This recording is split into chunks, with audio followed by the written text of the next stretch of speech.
சென்னை பெருங்குடி ரயில் நிலையம் எதிரே உள்ள டாஸ்மாக் கடையை மூடக்கோரி பொதுமக்களுடன் இணைந்து பாஜகவினர் முற்றுகை போராட்டத்தில் ஈடுபட்டனர்.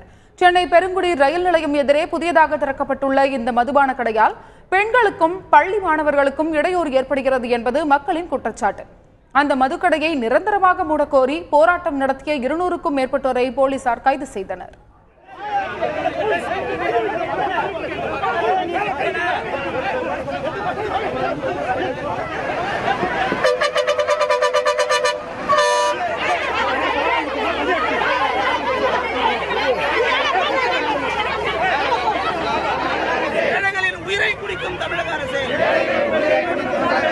பள்ளிக்கூடத்தை காப்பாற்று, பள்ளிக்கூடத்தை காப்பாற்று, பள்ளிக்கூடத்தை காப்பாற்று, பள்ளிக்கூடத்தை காப்பாற்று. சாராய கடையை மூடு, சாராய கடையை மூடு, சாராய கடையை மூடு. ஏழை பெண்களின் தாலியை அறுக்கும்.